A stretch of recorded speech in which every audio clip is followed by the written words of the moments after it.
इंतहा हो गई इंतजार की।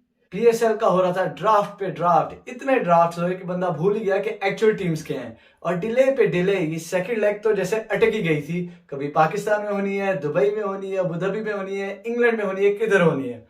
लेकिन शुक्र आखिरकार शुरू हो ही गई पीएसएल। मजे की बात यह है कि सब वेले बैठे थे, सब कुछ हो रहा था। जर्नलिस्ट वर्सेस वसीम खान हो रहा था, साथ बीच पे फोटोज नजर आ रही थी सब प्लेयर्स की। हर कुछ हो रहा था, सब कुछ हो रहा था यहाँ पे, बस नहीं हो रहा था तो क्रिकेट नहीं हो रहा था। लेकिन शुक्र हुआ कि पीएसएल आ गई वापस। और क्या रिटर्न किया पीएसएल ने। लाहौर कलंदर्स ने बिल्कुल मायूस नहीं किया, एक बैंक के साथ पीएसएल वापस आई है। लास्ट बॉल विन हुई लाहौर कलंदर्स वर्सेस इस्लामाबाद में, और लाहौर ने उसी तरह खेला जैसे एक्सपेक्टेड था। बिल्कुल वही हालात से खेला जैसे पाकिस्तान खेलती है। मुझे तो यकीन है कि जो लाहौर और पाकिस्तानी फैंस हैं उनको तो फ्री जन्नत का पास मिलेगा, क्योंकि इनके इतने नफल और दुआएं जो है इसका कोई मुकाबला ही नहीं। और उसके साथ साथ जो इनके सब्र का इम्तिहान अलहदा है। अल्लाह ताला ने ये मजलूम शक्लें देख के कह देना है कि भाई आप फ्री हो, आप जाओ जन्नत में। आप दुनिया में सारे इम्तिहान झेल चुके हो। बस कुछ ऐसे ही हालात थे। लेकिन फाइनली पीएसएल शुरू हुई और पहले मैच में लाहौर कलंदर की सिलेक्शन पे बात करते हैं। तो लाहौर कलंदर की सिलेक्शन क्या हुई। लाहौर कलंदर ने कभी ऐसी टीम सिलेक्ट की नहीं जिसपे बंदे को कोई कंट्रोवर्सी, कोई शिकवा, कोई गिला ना हो। आज की टीम में जब फैजान का नाम देखा तो बंदा सोच में पड़ गया कि यार ये लड़का क्या कर रहा है। शायद इमर्जिंग कैटेगरी में है, लेकिन इमर्जिंग में भी अहमद दानियाल था। तो समझ नहीं आई कि फैजान का इस टीम में क्या तुक है। फैजान की सिलेक्शन से आगा सलमान, जीशान अशरफ जैसे प्लेयर्स बेंच पे बैठे हैं। और ये इस कैलिबर का प्लेयर नहीं कि पीएसएल में सिलेक्ट होता, लेट अलोन के फर्स्ट 11 में खेल गया, और वो भी नंबर 3 बैट्समैन। अफसोस ही रहा कि लगता है कोई महापर्ची है कि सिर्फ खेला ही नहीं, नंबर 3 पे बैटिंग भी कर गया। कुल मिला के मेरे ख्याल इसके टोटल 20-30 स्कोर नहीं होने जितनी भी इनिंग्स खेली है, और इसमें प्लेइंग 11 में इसका नाम आज आ गया। बड़ा ही अफसोस हुआ देख के, क्योंकि लगता है मैरिट के कैलिबर के प्लेयर्स जो हैं वो रह जाते हैं जब ऐसी सिलेक्शंस नजर आती हैं। लाहौर कलंदर से सोचा होगा कि इस्लामाबाद के लिए सिर्फ 10 बंदे ही काफी हैं। तो कुछ ऐसे ही नजर आया, क्योंकि एक सरप्राइज पैकेज लाहौर कलंदर्स ने रखा हुआ था। और वो सरप्राइज पैकेज एक छुपा हुआ वसीम अकरम था। यानी फॉकनर ने जो बॉलिंग कराई, ओपनिंग बॉलिंग, इस्लामाबाद यूनाइटेड को तो समझ ही नहीं आई कि इसको कैसे खेलना है। वो इंतजार कर रहे थे कि डेथ ओवर्स में या बैक एंड पे कराएगा। नए बॉल के साथ टॉप 3 बैट्समैन को तो उसने ऐसे आउट कर दिया। कुछ ज्यादा ही जल्दी में थे इस्लामाबाद वाले, कौन इतनी गर्मी खाए, आराम से जाके एसी में बैठे, कुछ ऐसा ही इरादा लग रहा था उनका। तो फॉकनर की कमाल बॉलिंग और साथ दिया हारिस रऊफ, अहमद दानियाल और शाहीन ने। 80 फॉर 6 थे इस्लामाबाद यूनाइटेड। सोच के ये आए थे कि 160 करेंगे, लेकिन जैसी विकेट थी इस पे लग रहा था कि 130 150 के दरमियान कोई भी स्कोर एक डिसेंट स्कोर होगा। लेकिन 80 फॉर 6 पे लग रहा था कि इसका तो 130 भी नहीं होना। लेकिन कर्टिसी फहीम जिसने एक अच्छी नॉक खेली और साथ हसन अली की थोड़ी हिटिंग से इनका स्कोर पहुंच गया 143। लेकिन एक बहुत बड़ी बात यह है, राशिद खान क्या प्लेयर है, क्या यूटिलिटी प्लेयर है, क्या क्लासिक क्रिकेटर है। क्रिकेट देखने का शौक दोबाला हो जाता है, दिल चाहता है यही स्पोर्ट देखो जब ऐसे प्लेयर्स खेलते हैं।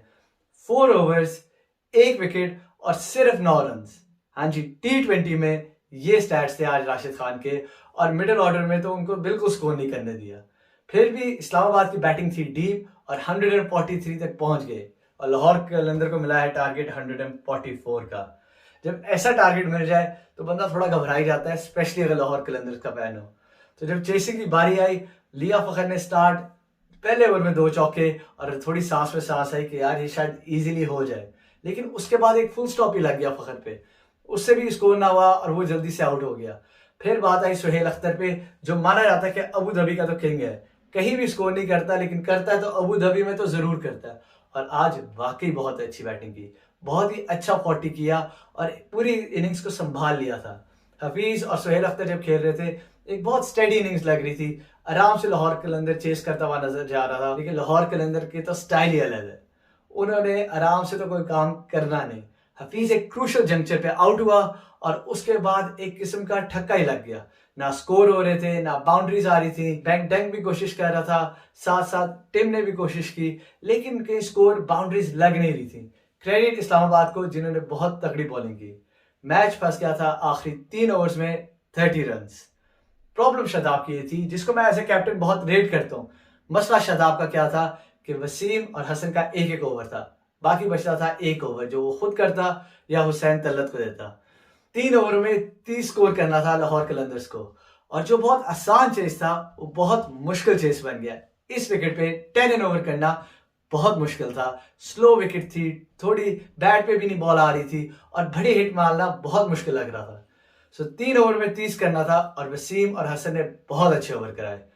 आखिरी ओवर में लाहौर कलंदर को चाहिए थे 16 रन और साथ साथ बैंक डंक भी आउट हो चुका था।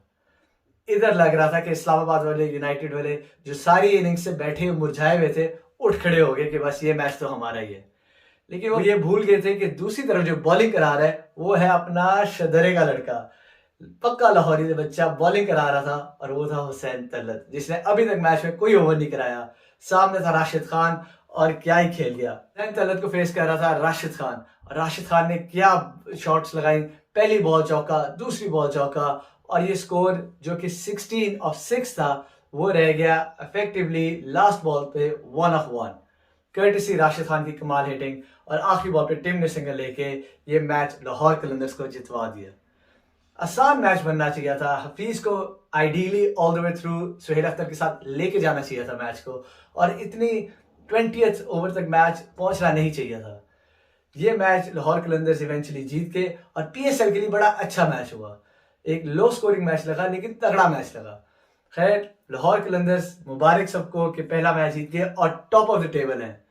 ये सीजन आइडियल सीजन है लाहौर के लिए ये पीएसएल ट्रॉफी जीतने का। अभी तक लाहौर कोई ट्रॉफी नहीं जीती, ये फर्स्ट टाइम होगा कि लाहौर ये ट्रॉफी जीत सकती है।